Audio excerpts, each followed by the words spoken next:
Alright, so my name is Jacob Mueller, and this is the colors of organic food packaging, with a little bit on color psychology. So starting off with the effectiveness of various colors in packaging, we can see on this graph up here of the effectiveness of various packaging features that bright and attractive colors are within the top three factors after the recognizable logo of a product that someone already knows and the promise of good deals later on that is guaranteed with coupons tacked on to certain products. Colors ends up being the one with the most psychological effect of these three, I'd say, as it has the most going on subconsciously. But why is color so important? Well, one big reason is because of this sort of first impression effect, where consumers will typically make a subconscious judgment about a new product within their first 90 seconds of viewing it, and most of them will base that assessment solely on the color of the packaging. And this is due to the fact that color registers much faster in our brains than something like a big wad of text or really complex graphics. Another reason that color ends up being so important is in creating recognizability of your product and brand.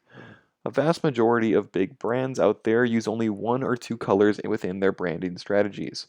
This helps to create a link in our brain between a certain color and a certain brand, and this technique also goes for companies that use very simple logos that you can see in your everyday life.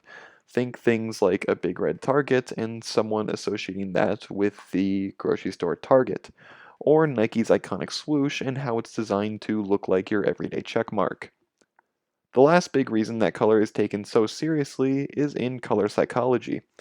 Color can influence us to act both consciously and subconsciously, and different colors can have different effects on us as our brain associates certain colors with certain ideas and emotions. In terms of actually selling your product, the colors you use for your packaging can end up being almost as important as the ingredients used in your product.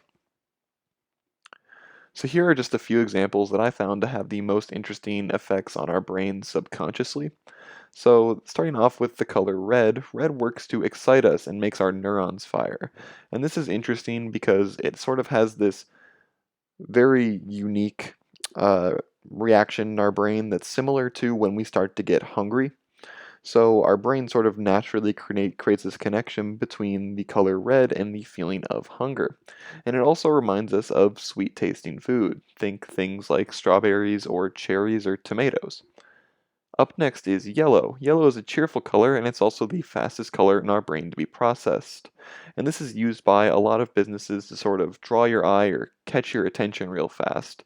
Think a place like McDonald's, which uses both red and yellow to catch your eye and make you hungry. Orange is a combination of the two aforementioned colors, and it also makes us feel healthier and comfier. And I thought this was interesting because it's sort of hitting two opposite ends of the spectrum, right?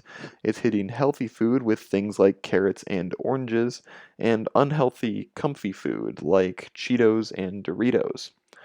Next is the color green, and green is very often used in organic food packaging because it's supposed to make us feel healthy. It's used to emphasize natural ingredients and health benefits. White and black are interesting because they're two of the least used for the primary colors within a product, but they are very often used to complement other primary colors. On their own, though, sometimes they're used, and white can be used to emphasize purity for things like milk and cheese, while black is used for emphasizing luxury on things like pop and energy drinks. So, an example of how the psychology is used on us in organic packaging is how businesses can market to their specific audiences. Different audiences hold different values, and this is true not just for organic food packaging, but just for all sorts of things. But these are some of the values that are most associated with the organic foods audience, as well as some of their deterrents. So think things like environmental concern, health concern, support of local economy, stuff like that. Companies try to focus on these values because they're aware of their audience and what they like to see. For example, look over to the tomato package on the right side of the screen and you'll see that it boasts that it is New England grown. And this appeals to people who are really looking to satisfy that concern for the local economy. If you're someone who lives in or around New England, you're going to be looking for a product like this. You can also find the phrase fully vine ripened towards the bottom of their package, and this appeals to those who value superior taste and physical health. And looking to the package of nuts that's just to the right of it, we can see the health concerns being addressed at the top left and the bottom left.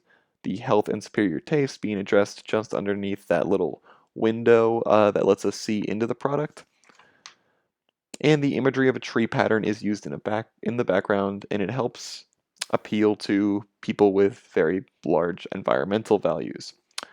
In both of these packages, there is one big thing that's very similar, and that is that they give the consumer a full view of the product. And this is cool because it allows sort of some transparency between a producer and a consumer. And it helps to eliminate any worry in the consumer's mind of purchasing damaged or defective products. Both of these products also heavily use the color green to attract consumers as they know it gives off the idea of fresh and healthy food, and this idea pairs nicely with the view of the product as long as it's healthy and undamaged.